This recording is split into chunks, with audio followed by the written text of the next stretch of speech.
नमस्कार, future express में आप सभी का स्वागत है। मैं हूं वीरेंद्र कुमार और सेशन के मध्य भाग में निफ्टी बैंक पर आपकी अप्रोच क्या हो, क्या रणनीति रखनी है, बातचीत करेंगे इस मुद्दे पर। और स्टॉक फ्यूचर्स पे, स्टॉक ऑप्शन में याद रखिएगा, नई सीरीज़ आज से शुरुआत हुई है, जनवरी की पहला दिन। मैसेज आज के दिन का जो भी होता है वो स्ट्रॉन्ग होता है। वो सीरीज़ के अगले जो कुछ चरण हैं जिसमें I think first weekly contract महत्वपूर्ण होता है, उसमें क्या ऑप्शन राइटर्स सोच रहे हैं, समझ रहे हैं, इसका एक थोड़ा सा इंडिकेशन मिलने की अगर आप देखें हमें कहीं ना कहीं झलकती है ऑप्शंस में। वो आज निफ्टी ने क्या किया, निफ्टी बैंक ने क्या किया, अब तक नहीं कर पाया, सब पे करेंगे बातचीत। हमारे साथ शिवांगी शारदा, मोतीलाल ओसवाल फाइनेंशियल सर्विसेज जुड़ेंगे, उनसे करेंगे बातचीत। लेकिन पहले देखते हैं कि सुबह हमारी क्या बातचीत हुई थी और एग्जैक्टली निफ्टी ने क्या किया। देखिए, हमारा एक एग्जॉस्ट कर देने वाला जोन है और वो है 23,868, जो सुबह भी मैंने कहा था कि the moment you will cross 868, जब सुबह की प्लेट्स लेके आइएगा, a swing towards higher trajectory. और वो हायर ट्रेजेक्ट्री क्या थी, करीब 919 तक का आपको मिलेगा। 919 सस्टेन हुआ तो 998 तक का मूव मिलेगा। हालांकि 998 तक का मूव तो नहीं मिला। बेस नहीं, डायरेक्टर साहब प्लीज़ रेजिस्टेंस की पहले कहिए, जब बाजार स्ट्रॉन्ग है तो रेजिस्टेंस की बात पहले करेंगे। तो वहाँ तक का स्विंग तो नहीं मिला, लेकिन हाँ, निफ्टी रिट्रेस हुआ 919 के बाद, करीब 10-20 पॉइंट और दिए, लेकिन रिट्रेस हो गया। आज बर इसने एक चीज़ करी कि इसने 869 की ट्रेजेक्ट्री को पार किया। और एक और चीज़ करी, अगर आप इंट्राडे में देखें, निफ्टी का जो इंट्राडे लो था शुरुआती इनिशियल डिप के बाद, वो था 23,800। तो इस प्राइस को अगर आप पढ़ें तो क्या था महत्वपूर्ण, आज कल और परसों की तरह इनिशियल यानी शुरुआती फर्स्ट हाफ का लो जो था वो 23,700 नहीं था, आज 23,800 था।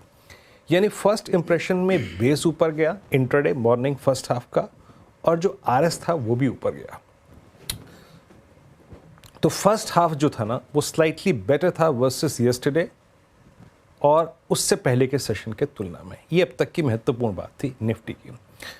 बट क्या हम इसको एक सिर्फ मात्र इंट्राडे स्विंग मान के चले या फिर एक बड़ा स्ट्रॉन्ग मैसेज है? देखिए, अभी तक कोई ऐसा सेक्टर नहीं आया जिसके आधार पे हम कह सकें it's a very strong message. No, not exactly. आज सुबह से क्या चला, ओवरसोल्ड ऑटो और एक फार्मा, ये दो चीज़ चली। इसके सिवा कुछ ऐसा नहीं था जिससे आप कह सकें कि ये एक बहुत स्ट्रॉन्ग मैसेज था कि निफ्टी अब 23,800 और 900 की ट्रेजेक्ट्री को पार करके is heading towards 24,000. No, not exactly. ऐसा नहीं था।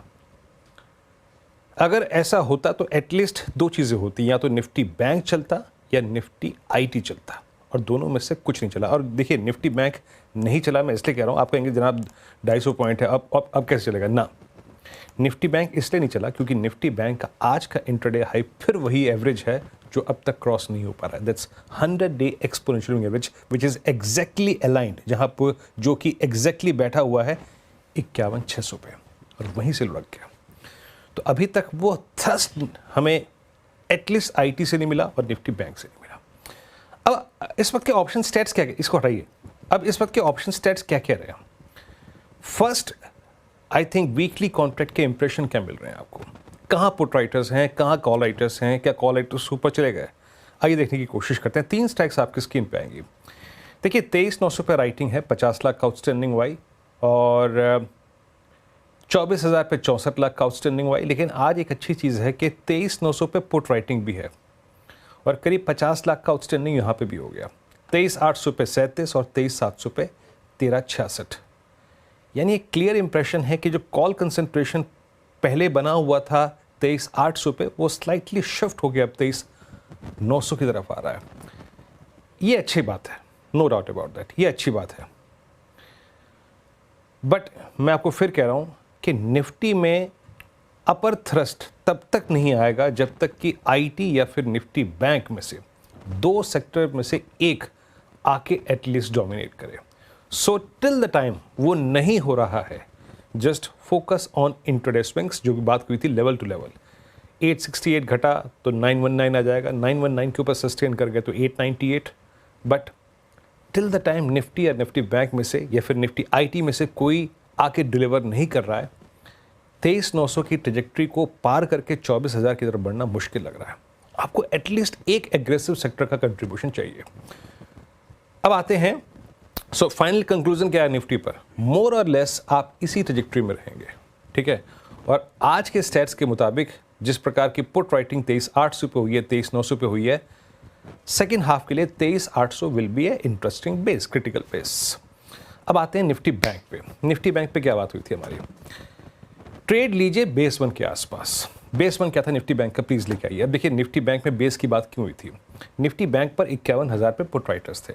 निफ्टी बैंक पे अब हमारे पास वीकली का रेफरेंस तो है नहीं कि हम वीकली पुट राइटर्स से कोई कंक्लूजन ले लें, वो तो है नहीं। अब बेस था 58,10,921, इसके ऊपर की ट्रेजेक्टरी के हम डिप को बाय करेंगे, वो डिप नहीं आया। बट इन एनी केस आपको अपने लॉन्ग ट्रेड्स अगर हैं तो वो स्क्वायर ऑफ करने हैं। कौन सा जोन था वो, प्लीज लेके आइएगा। वो आपको स्क्वायर ऑफ करने हैं। एक क्लस्टर था, वो था 51,535 और 740। रेजिस्टेंस वन स्क्रीन पे रखिएगा। अब आप पूछेंगे जनाब ये क्या है और ये यहीं से क्यों कोलैप्स हुआ?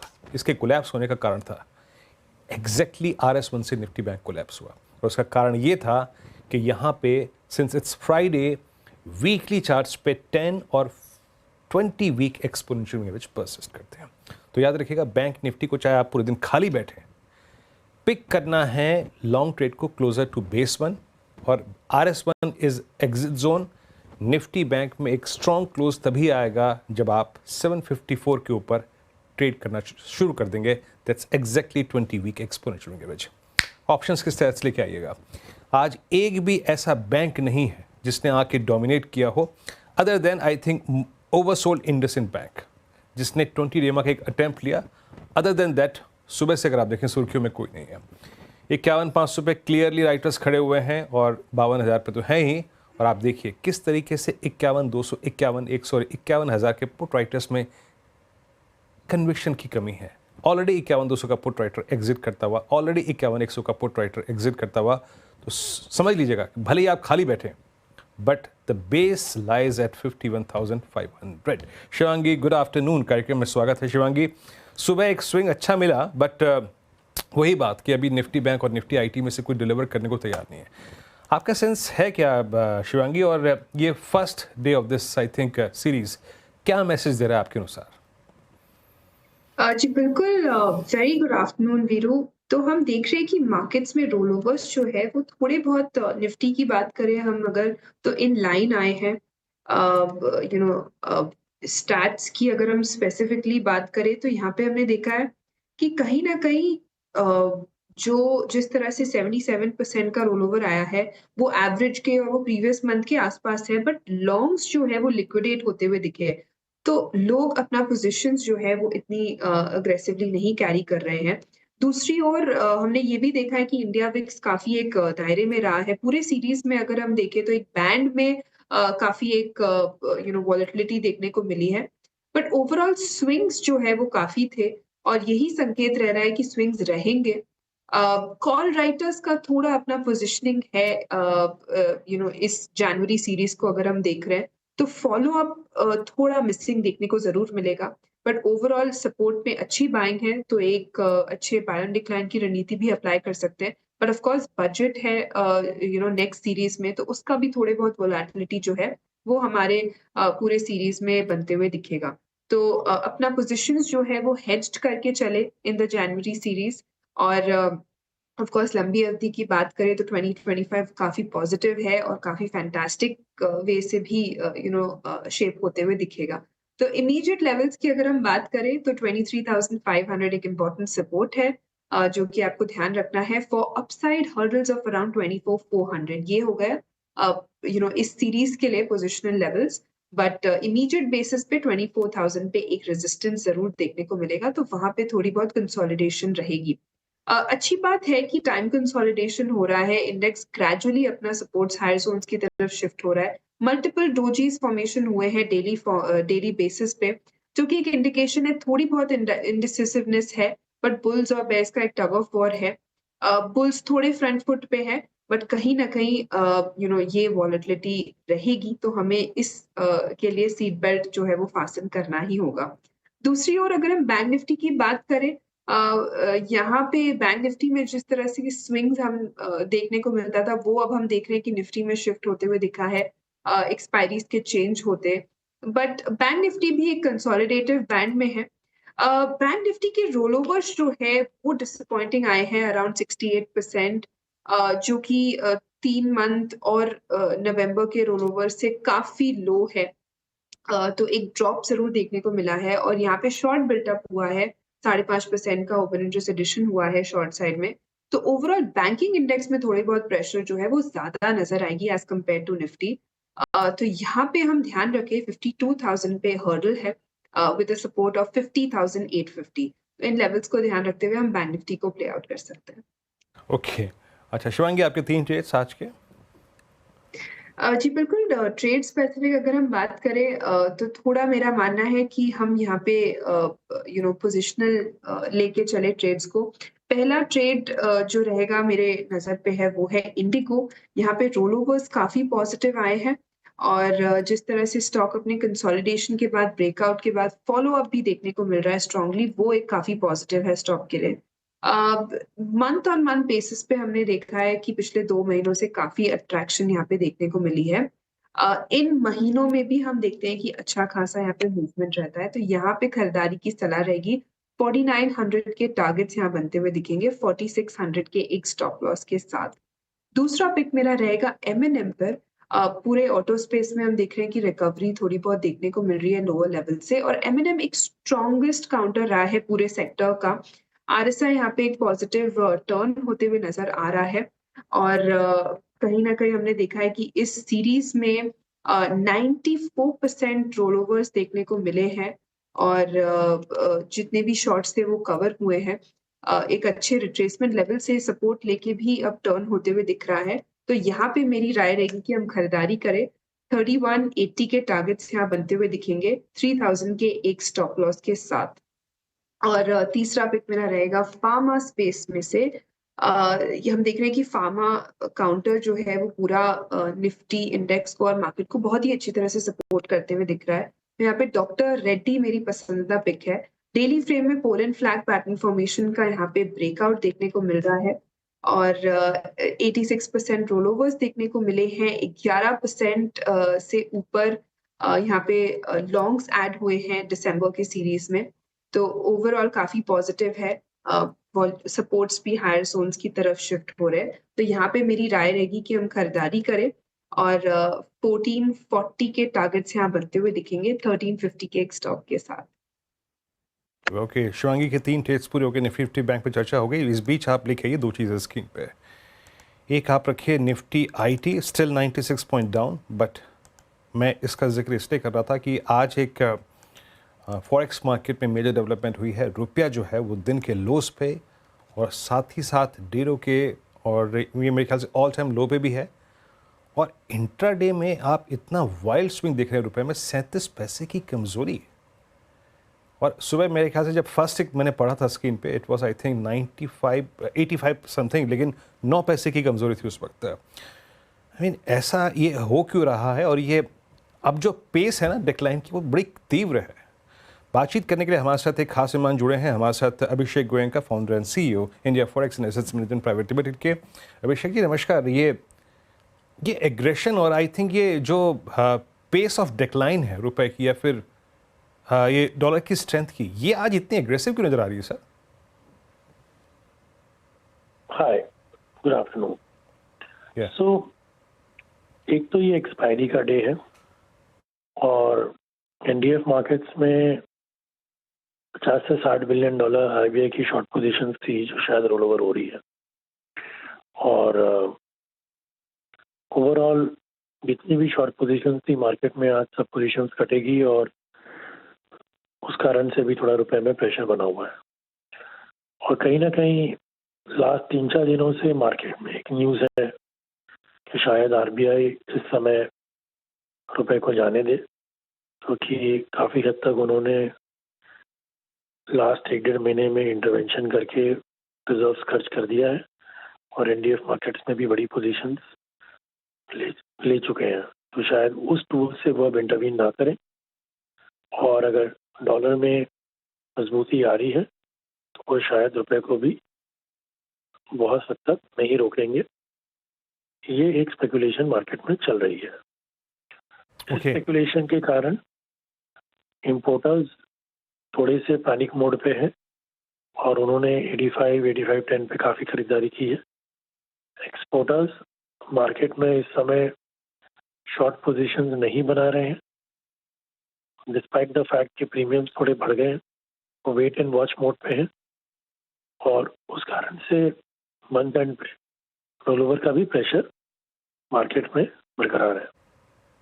ओके अच्छा, जैसे कि आपने कहा कि इंपोर्टर्स ही पैनिक कर रहे हैं, तो आपको क्या लगता है अभिषेक जी, अगर आरबीआई अपने फॉरेक्स जो रिसोर्सेज हैं अगर यहाँ पर उसको एग्जॉस्ट ना करे अब, क्योंकि वो ऑलरेडी काफ़ी एग्जॉस्ट कर चुके हैं, तो और द काइंड ऑफ स्पेकुलेशन जो है इस वक्त, उसके चलते अब आपको रुपये की शॉर्ट टर्म ट्रेजेक्ट्री क्या अब यहाँ से मिड जैन तक 85 की लग रही है? क्योंकि अब इक्विटी मार्केट में सेल ऑफ भी तो एफआईएस का बदस्तूर कायम है। सो मैं डूम्सडे प्रेडिक्शन नहीं करना चाहता, क्योंकि जो हमारी ब्रॉड पॉलिसी रही है इंडिया की, रिजर्व बैंक ऑफ इंडिया की, वो ये रही है कि रुपए को कैलिब्रेटेड डिप्रिसिएशन होने दो। अब हमेशा मार्केट में देखा गया है कि बहुत समय तक रुपए में मूवमेंट नहीं आती है, और हर 2 साल 3 साल में एक ऐसा समय आता है जब अचानक से 2-3% की मूवमेंट आ जाती है। तो ये जो मूवमेंट है ये काफ़ी नॉर्मल मूवमेंट है। यस, आज की जो मूवमेंट है 30-40 पैसे की, काफ़ी समय से देखा नहीं गया, और इस मूवमेंट से ये लग रहा है कि डेफिनेटली रुपए में जो हिस्टोरिकल लो वॉल्स चलते थे 2% के नज़दीक में, वो वॉलेटिलिटी अब रुपए में वापस आई है। उसका ये कारण है कि आरबीआई की रिजाइम बदली है, लोगों की एक्सपेक्टेशंस आरबीआई की पॉलिसी में थोड़ी सी बदलाव का माहौल दिख रहा है लोगों को, इसलिए लोग थोड़े से पैनिक मोड में हैं। हाँ, But मैं long term ठीक है, में मैं मुझे आपकी अभिषेक जी मैं आपकी बात समझ गया, बट ठीक है, रुपए की क्या दिशा होगी, बट हिस्टोरिकली जब भी मैंने रुपए की लेके बात करी है विशेषज्ञों से, उन्होंने कहा है कि आरबीआई कोई डायरेक्शन नहीं देगा, बट एटलीस्ट जो इंटरडे वोलेटिलिटी है रुपए की, उसको तो अपने जो रिसोर्सेज के ज़रिए वो थोड़ा सा रेस्ट्रिक्ट करने की कोशिश करता है। तो आप कह रहे हैं कि अब ये वोलेटिलिटी इंटरडे जो वॉल्स हैं वो काफ़ी वाइल्ड हो जाएंगी?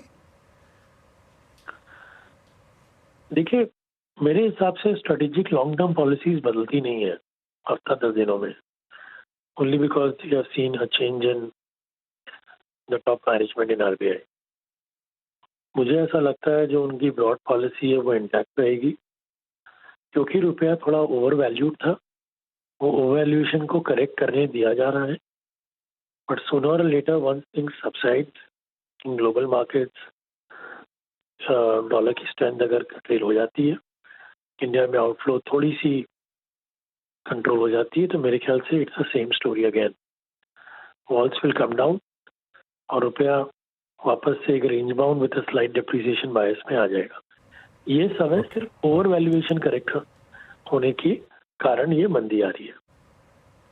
ओके अभिषेक जी, बहुत बहुत शुक्रिया, आपने समय निकाला और रुपये के इस major decline, intraday decline, all time low trajectory पे आपने बातचीत करी, बहुत बहुत शुक्रिया। तो रुपये आपकी स्क्रीन पे इस वक्त इंट्राडे में it's almost 85.63 all time low trajectory. बात ये भी थी कि इंट्राडे में wild swing on the lower side. एक ब्रेक के बाद सस्ता ऑप्शन ट्रेड और कुछ और पहलुओं पर बातचीत करेंगे।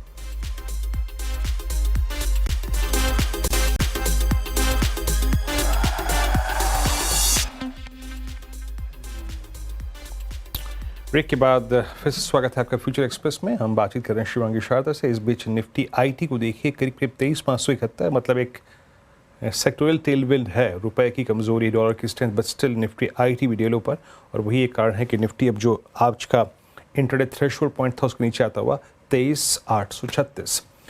विषय को यहाँ थोड़ा चेंज करेंगे और बात करेंगे ग्रोथ की, ग्रोथ कोड। जी हाँ, ग्रो और सीएनबीसी आवाज़ की एक खास पहल। इस पहल के ज़रिए हम आपको बाज़ार की गहराइयाँ समझाने में एक कोशिश और एक पहल सी कर रहे हैं, जिसमें आप निवेश संबंधी फैसले जो हैं वो आसानी से ले सकें। आज हम आपको बताएंगे कि बाज़ार में उतार चढ़ाव का खेल कैसे होता है और ब्लैक स्वान घटनाएं क्या होती हैं। आइए सुनते हैं जरा।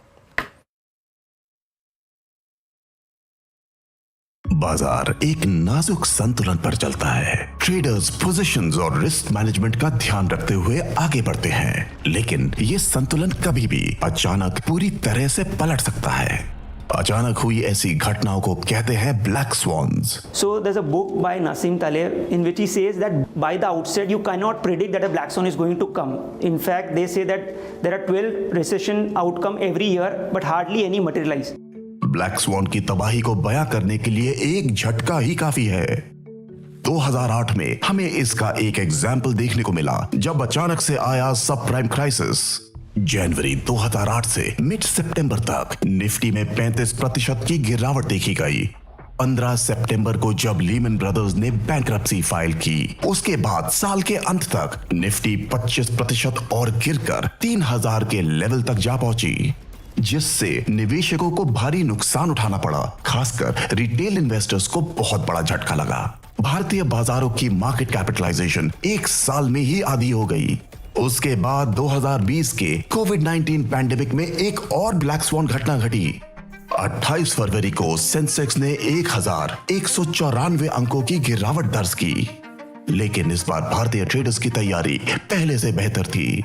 So traders were able to manage the 2020 COVID crash. Traders were aware that you need to manage your overnight risk, but I made a rule that no matter if I'm carrying any overnight trade, I'll hedge the trade. So if I had naked futures, I would have lost 3.5 lakhs on a single lot, but due to my hedge, my loss on this trade was only 20,000. इससे आप क्या समझे? Black sworn घटनाओं को predict नहीं किया जा सकता, लेकिन बेहतर प्लानिंग के साथ आप अपने नुकसान को कम कर सकते हैं। So one key lesson which I have learnt is no matter how sure you are about the markets, every trade should be hedged overnight, and in case of any major correction, you should not lose more than 5%. And the way to do that is, suppose you are long in any instrument, you buy a protective put, which means you are buying a put certain percentage away from the current market price, so that even in case of any correction, your losses are capped and you are not losing more than 5% of your trading capital. बाजार में कभी भी अचानक तूफान आ सकता है, लेकिन सही रिस्क मैनेजमेंट के साथ आप इन तूफानों का डटकर सामना कर सकते हैं।